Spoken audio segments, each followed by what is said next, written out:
Olá, começa agora mais um Beneficência na TV. No programa de hoje vamos falar sobre um conjunto de reações emocionais e perdas importantes, das quais todos nós já passamos e ainda vamos passar. O luto, já que essa semana foi celebrado o Dia de Finados. Então, olha, não saia daí, no ar, Beneficência na TV.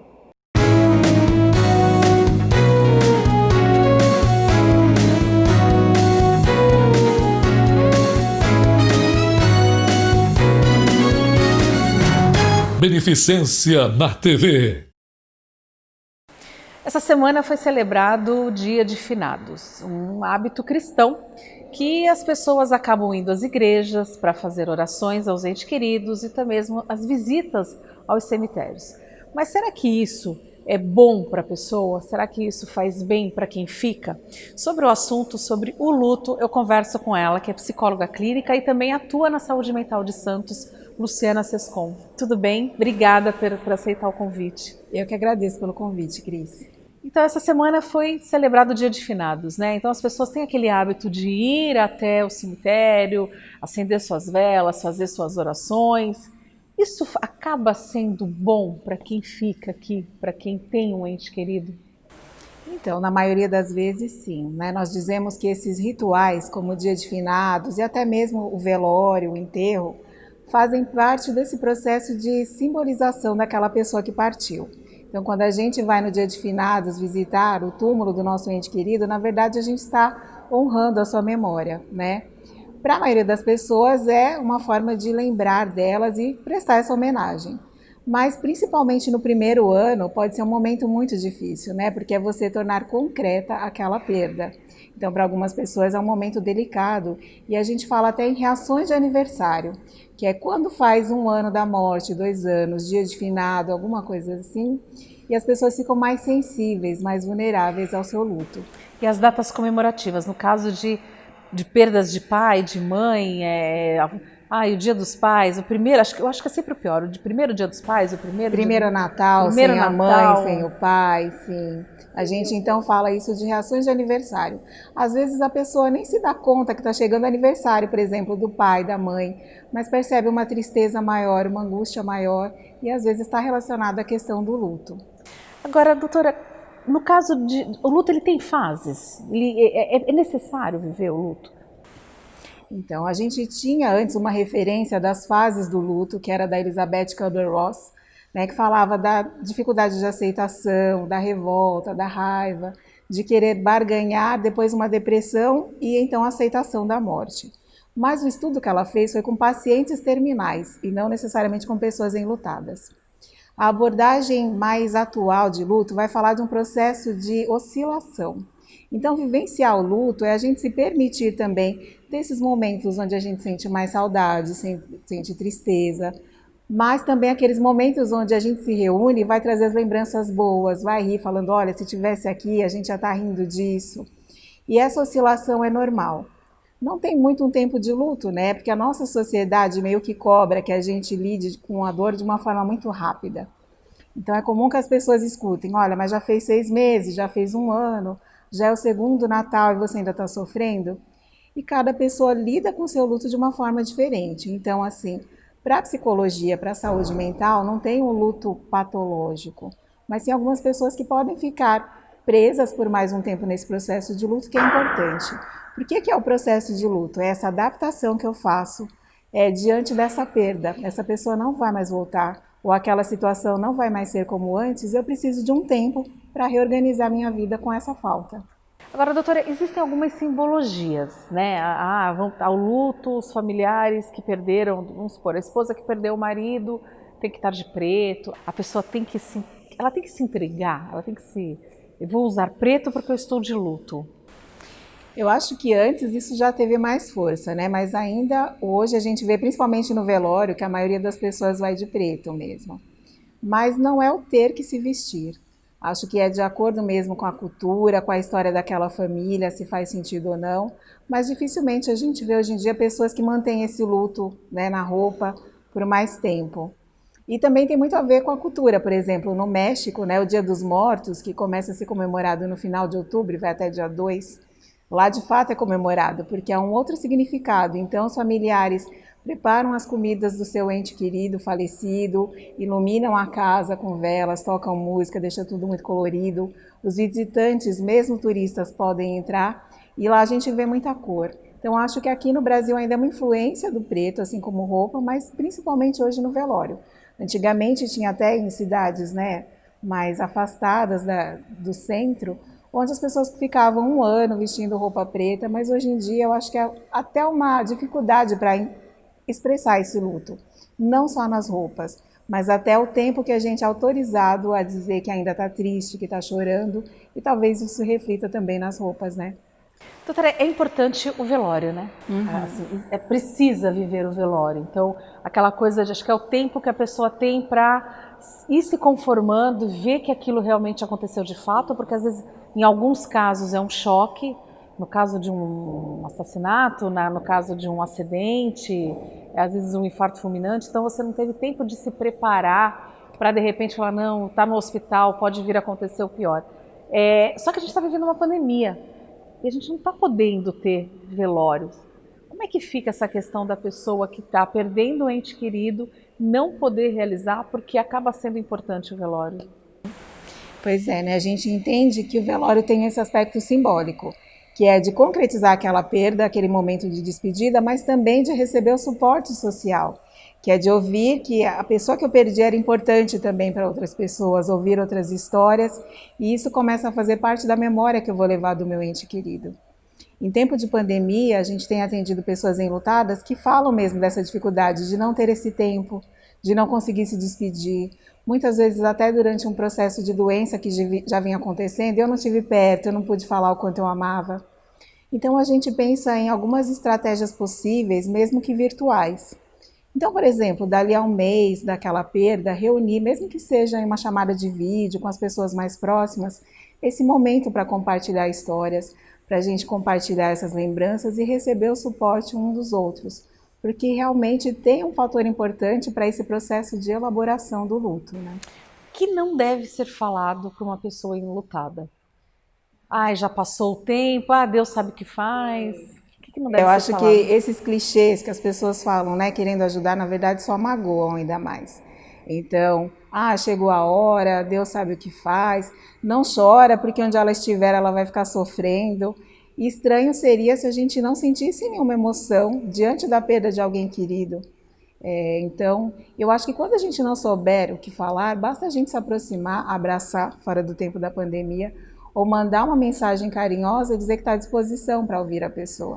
Esses clichês, na verdade, não ajudam em nada o enlutado, fazem muitas vezes com que ele se sinta constrangido para expressar a dor que ele sente e que é muito válida, né? E não julgar também, né, doutora? Porque tem muitas, a gente vê pessoas que falam assim, caramba, ele estava lá no velório, nem chorou, não derrubou uma lágrima.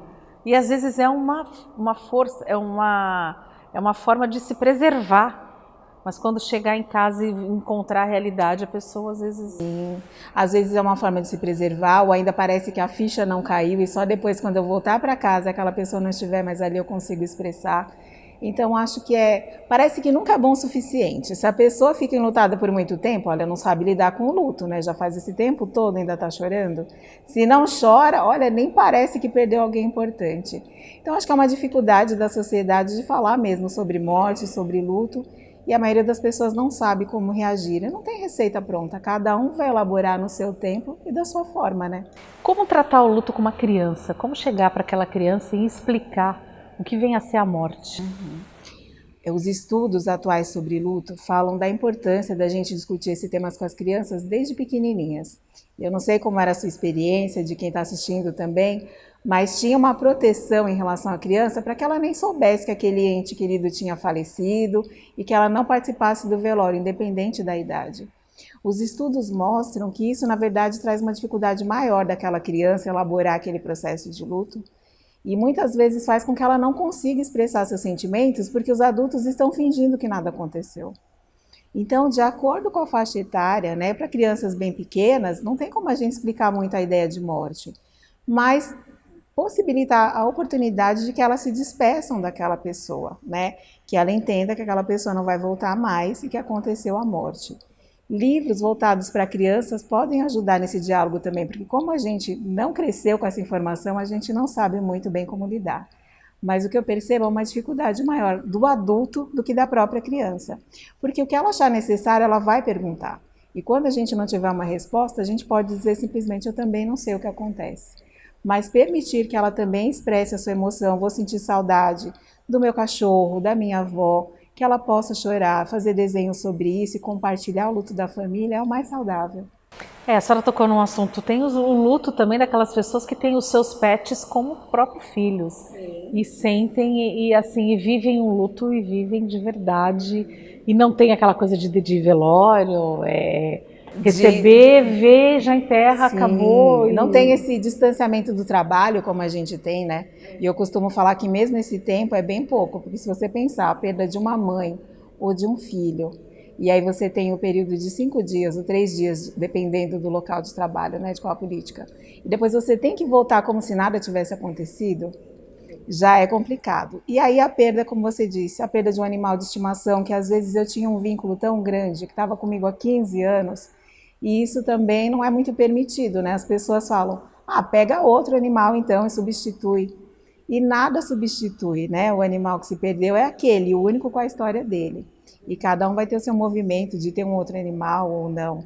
Então, eu realmente acho que essa dificuldade da gente lidar com a nossa dor e não saber muito bem como lidar com a dor do outro também, porque eu me sinto ameaçada.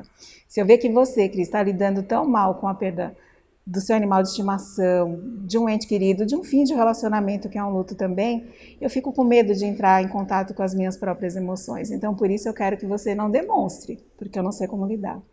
A senhora tocou também num assunto, o luto, quando se fala em luto, não é somente o luto pela morte, mas o luto também de um encerramento de um ciclo, de repente de um relacionamento, de um trabalho, de um local que você morava, tudo isso acaba sendo também dentro do contexto de luto? Sim, a gente fala em mortes simbólicas, né? E até mesmo acontecimento feliz, a gente entende que existe um processo de luto. Por exemplo, quando eu vou me casar, eu saio de casa, é um momento feliz, mas é um processo de luto porque eu deixo de morar com os meus pais, eu deixo de viver aquela vida que eu vivia até então e começo uma outra. E muitas pessoas às vezes não entendem, né? Que isso também exige de nós uma reorganização. Então, o luto, como você disse, é cada vez que acaba uma fase da minha vida e começa outra. Pode ser a perda de um emprego, pode ser quando eu fico doente e fico com medo, então, de não estar mais aqui, mas vou reavaliar minhas escolhas. Posso ficar com medo de ficar dependente de alguém. Enfim, todo tipo de mudança exige de nós um processo de reorganização. Por isso, muitas pessoas que às vezes passam por um luto de uma pessoa muito querida ou um diagnóstico de uma doença que, nossa, eu fiquei com medo de morrer, fazem novas escolhas, porque aquela fase, de qualquer forma, terminou. Eu consigo, às vezes, olhar para a vida de uma forma diferente. Doutora, luto materno, como lidar com isso? A gente tem mães que perdem seus filhos ainda durante a gestação, a gente tem mães que perdem seus filhos logo após o nascimento, e a gente tem mães que perdem seus filhos até como suicidas. Uma vez que tem aumentado o número de jovens, né, suicidas. Como resolver o luto materno, principalmente no caso de mães que perderam seus bebês ainda no ventre, que elas são meio que pré-julgadas, né, pela sociedade. A mesma ideia que a gente trouxe, né, de dizer que essa dor não é tão importante porque ele nem tinha nascido, você vai engravidar de novo e vai ter um filho, então já tem essa questão a mais na perda gestacional. E eu acho que a gente realmente percebe uma dor que seria maior, talvez, no caso de um luto materno, independente da idade ou da forma. Mas quem trabalha com luto, a gente sabe que não tem muito como medir uma dor, né? Eu trabalho com grupos de pessoas enlutadas por suicídio, que foi um tema que você trouxe também. E elas falam muito dessa dificuldade de aceitar essa perda, porque ainda na questão do suicídio tem a sensação de que algo poderia ter acontecido de uma forma diferente, talvez essa morte não tenha acontecido. De forma geral, no luto materno, eu acho que a gente precisa entender que não tem como medir nenhuma dor e, de novo, não vir com pré-julgamentos ou dizer, ele está melhor agora, você tem que ser forte, né? E, principalmente, acolher essas mães, independente da idade que seja, que idade que tinha esse filho. É um sofrimento muito significativo. E uma questão que as mães enlutadas até trazem, né? Quando elas têm mais de um filho. Quando perguntarem para mim quantos filhos eu tenho, o que eu vou responder? Eu tenho 2 ainda? Eu tenho só um? Como é que uma mãe fala sobre isso? E eu acho que as mães têm essa sensação de que nunca vão deixar de ter essa ligação com os filhos, né? Assim como muitos filhos com seus pais também. Doutora, a gente vai para um rápido intervalo, que eu tenho mais perguntas para fazer. Então, olha, não sai daí, que no próximo bloco eu continuo conversando com a doutora Luciana Sescon sobre luto. Eu volto já. Estamos apresentando Beneficência na TV. A Sociedade Portuguesa de Beneficência é referência no atendimento médico-hospitalar. São dezenas de especialidades médicas, centro cirúrgico capacitado para cirurgias de todos os graus de complexidade, apartamentos totalmente climatizados, exames de imagem, hemodinâmica, centro cirúrgico oftalmológico, pronto-socorro. A humanização e a excelência no atendimento são as bases de atuação da Sociedade Portuguesa de Beneficência. Voltamos a apresentar Beneficência na TV. De volta com Beneficência na TV e nosso bate-papo hoje é com a psicóloga clínica Luciana Sescon, que está falando um pouco sobre o luto, já que essa semana foi celebrado o Dia de Finados. Doutora, a gente estava falando sobre um pouco do luto materno, essa questão de tempo, né? Eu queria que a senhora falasse alguma coisa, principalmente para aquelas mães que perderam seus bebês ainda no ventre. Porque a gente ouve coisas, a gente vê mensagens, principalmente em redes sociais, de mães que falam que perderam seus filhos e comentários como, ele não nasceu, não chora, Deus, você pode ter outros filhos. Como é que essas mães devem lidar? E assim, o que não se deve falar para essas mães? A gente chama esse tipo de luto de não reconhecido, né? Muitas vezes, além de lidar com a sua dor, você lida também com essa falta de compreensão das pessoas próximas, que só aumentam ainda mais o sofrimento. Então, para essas mães, eu diria que elas guardem um espaço psíquico, né, dentro delas, para que elas continuem, então, enquanto for necessário, falando sobre esse sofrimento. Muitas vezes uma opção importante é de grupos, de outras mães que passaram pela mesma experiência, onde ali elas conseguem expressar toda a sua angústia sem esse medo de julgamento, né? Eu acho que o acompanhamento em grupo assim faz muita diferença.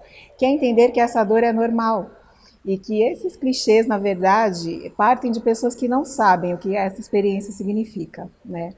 E você diz o que não dizer para essas mães. Eu acho que é justamente isso, esses conselhos que tentam ajudar, mas invalidam a dor do outro, né? Dizer, você é muito jovem, você ainda vai ter outro filho, não fica assim, você nem conheceu, não deu tempo de amar, né?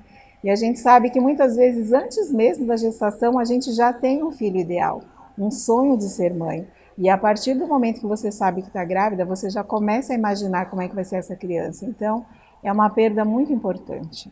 Para as pessoas próximas, eu acho que é justamente não tentar trazer esse tipo de conselho no sentido de ajudar, porque não ajuda. E mais uma vez, é simplesmente ficar perto e ouvir o que a pessoa enlutada tem a dizer. Quando não souber o que dizer, fica apenas acompanhando, abraça, ajude de alguma forma, mas não faça esse tipo de julgamento. Muitas vezes é um complicador, né, do processo de luto. A fé, a religiosidade de cada pessoa, isso é muito importante no momento de um luto, doutora? Então, os estudos mostram que a espiritualidade ajuda a maioria das pessoas nos processos de luto, né? É às vezes acreditar que realmente tem um sentido maior para essa perda, que eu vou entender depois. É acreditar que em um momento no futuro a gente vai se reencontrar, ou que aquela pessoa vai estar ainda por perto de alguma forma e eu vou conseguir conversar com ela, enfim. Mas para algumas pessoas também a questão da espiritualidade, da religião, acaba sendo um obstáculo para o processo de luto. Porque, por exemplo, eu posso achar que eu pedi tanto para Deus para que essa pessoa continuasse viva, ela era tão boa, ela tinha tanto para viver, eu não fui atendida. Pode ser que eu tenha, pelo menos no começo, uma sensação de revolta, de injustiça. Algumas pessoas, doutora, a gente vê, por exemplo, um casal de idosos que o parceiro morre e aí acaba meio que substituindo. O filho, dá um cachorrinho, dá um gatinho que vai ajudar, fazendo com que aquela pessoa se apegue a determinada coisa. Isso faz bem? Fica uma sensação de, não digo de substituir, mas se apegar a alguma coisa ou algo, acaba fazendo bem para a pessoa enlutada? Eu acho que se for uma coisa que para ela faz sentido, sim, porque o ser humano é muito voltado para vínculos, né? Então, para aquela pessoa que de repente chega em casa e não tem mais o companheiro com quem viveu muito tempo, pelo menos ter uma presença ali é importante. Não é válido quando é uma iniciativa que parte do outro. Então, você tem que superar, e aí eu vou te dar um animal de estimação para você poder cuidar de alguém, quando eu ainda estou buscando forças dentro de mim para encontrar o sentido da vida de novo. Então, vai depender muito de qual é o sentido para aquela pessoa que vai cuidar do animal. Se é um desejo dele de ter uma companhia a mais, pode ajudar. Mas se é essa coisa também o tempo todo que a gente vê a sociedade tentando fazer de levanta e reage, aí acaba sendo um prejuízo também, um desrespeito. Quando que o luto pode virar uma doença, por exemplo, uma depressão, na verdade? Quando que ele pode se transformar em depressão? Então, como a gente falou, não tem muito como estimar um tempo, nem as formas de reação de luto, porque varia de pessoa para pessoa. Mas a gente vai falar num luto complicado, quando, por exemplo, já passou um tempo significativo, e aí nem é um tempo de calendário, mas, por exemplo, 2 anos, 3 anos, e não é que eu não sinta falta da pessoa que faleceu, mas eu não consigo me desligar dela. Eu ainda tenho a sensação de que a minha vida também perdeu sentido no momento em que eu perdi aquela pessoa, né? Então pode ter mesmo sintomas de depressão, como um desânimo. Eu não quero mais conversar com as pessoas justamente porque eu acho que ninguém entende o meu luto, me sinto julgada. Não tenho mais motivação para viver novas experiências, né? Uma coisa que a gente observa nos processos de grupo das pessoas enlutadas é que no primeiro momento elas vêm muito falando sobre a perda, sobre a morte, como aconteceu, se foi um processo demorado, se foi repentino. E depois de um tempo elas começam a trazer também as memórias de vida daquela pessoa. Por que ela foi tão amada? E a gente entende que esse é um processo de elaboração de luto que vai seguir o seu curso, quer dizer, eu consigo me conectar com uma parte dessa pessoa que jamais eu vou perder, porque ela ficou dentro de mim, de verdade, né? Essas memórias que ninguém vai tirar de mim. Quando o meu luto está equilibrado, então, nisso, sabendo que, por exemplo, meu pai partiu, minha mãe partiu, mas eles continuam dentro de mim, nos valores e no amor que permanece, aí a gente entende que é um processo de luto que está saudável. Tá certo. Faz bem falar da pessoa, relembrar os momentos bons, né? Eu acredito que sim, não teria como ser diferente, né? Essas pessoas continuam vivas dentro da gente, então ter esse momento, ao invés de ser só de tristeza, tem a saudade, mas também que bom que ela existiu. Se eu sinto falta dela hoje é porque ela foi muito importante, então a gente pode chorar lembrando de alguns momentos que ela fez falta, como o casamento, a formatura do meu filho, meu pai não assistiu, mas eu posso também lembrar de coisas boas, de gestos que ele fez e que permanecem dentro da minha história. Tá certo. Doutora, para a gente encerrar, eu queria que a senhora deixasse o recado para todas aquelas pessoas que esse ano de 2020 estão enlutadas, que perderam seus entes queridos devido à pandemia, ao Covid-19, que é essa pandemia que a gente está vivendo, que eu acho que esse é um luto mundial, né? Eu acho que a gente tem que se solidarizar, não só com aquele amigo que perdeu um familiar, mas acho que com o mundo inteiro, que o mundo inteiro está vivendo esse luto. Que mensagem que a senhora deixa nessa semana de finados para essas pessoas? Como a gente falou, é um momento de luto coletivo, né? Então, todas as pessoas, de alguma forma, estão passando por um processo de luto, mas principalmente para aquelas que perderam seus entes queridos e têm essa sensação de que faltou essa despedida, que elas procurem novas formas, então, de se conectar com elas, né? De honrar essas memórias. Para algumas pessoas, como a gente falou, pode ser a partir de um encontro virtual, pode ser olhando as fotos antigas, mas que eu acho que a questão do luto é a gente entender que aquilo que realmente foi importante, a gente nunca vai perder de verdade. A gente não tem mais essa presença física, mas tudo que aquela pessoa representa para nós vai continuar dentro de nós enquanto estivermos vivos, né? E se tiver que chorar naquele dia, naquele momento, chora tudo que tem que chorar. Se permita chorar, porque, né, é justamente pelo amor. Tem um autor do luto que fala: o luto é o preço que nós pagamos por amar, mas não amar também é um tipo de morte. Então, quando a gente sentir saudade, a gente chorar, mas sabendo que valeu a pena, porque aquela pessoa foi muito importante. E depois também seguir em frente, construindo novas coisas, novos projetos e sabendo que ela permanecerá dentro de nós.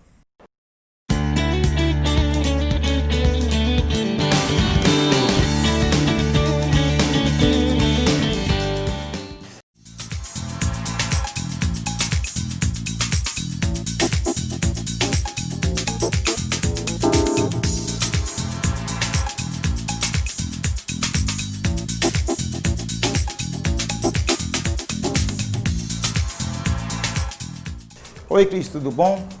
A dica de hoje, nós vamos falar de um prato do Cerrado brasileiro, um prato ali da região central, um prato saboroso, bonito e muito fácil. Nossos pratos aqui geralmente são pratos fáceis de fazer, no entanto, são pratos saborosos. É um lombo tropical, ele é composto de lombo suíno, abacaxi, ameixa e um molho de ervas por cima desse lombo. Nós vamos precisar de meio quilo de lombo, nós vamos precisar de 200 gramas de bacon fatiado bem fininho, nós vamos precisar de 2 fatias de abacaxi e umas 6 ameixas para compor o nosso prato. Nosso lombo é temperado com molho shoyu, alho, sal e um pouquinho de pimenta do reino, né? Colocamos esse lombo para assar no forno, embrulhado no papel alumínio por aproximadamente 45 minutos. Depois retiramos do forno esse lombo, passamos o bacon em volta desse lombo, voltamos ao forno sem o papel alumínio, né?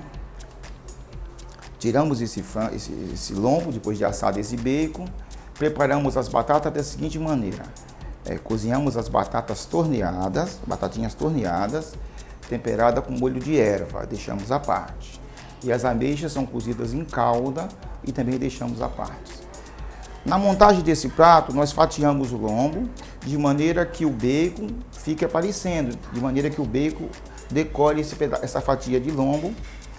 Grelhamos o abacaxi numa frigideira, ou na manteiga, ou numa chapa, se vocês estiverem em casa. E montamos esse prato da seguinte maneira: o lombo intercalado com os abacaxis grelhados e as ameixas em volta, e as batatas torneadas em volta desse prato. É um prato muito saboroso, composto de 4 elementos, fácil e que vai agradar a qualquer paladar. Essa é a nossa dica de hoje e até uma próxima dica.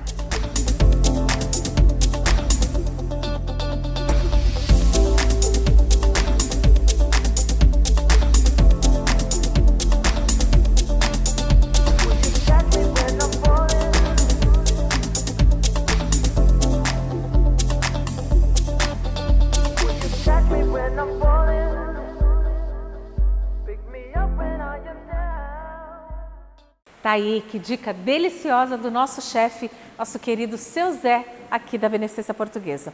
Bom, espero que você tenha gostado, dá tempo ainda de fazer a receita que ele ensinou e eu fico por aqui. Espero que você tenha gostado. Quer rever essa, outras matérias, outras dicas do chefe? É só acessar as nossas redes sociais, endereços estão aparecendo no seu vídeo. E na próxima semana você já sabe, neste mesmo horário, eu te espero para mais um Beneficência na TV. Até lá!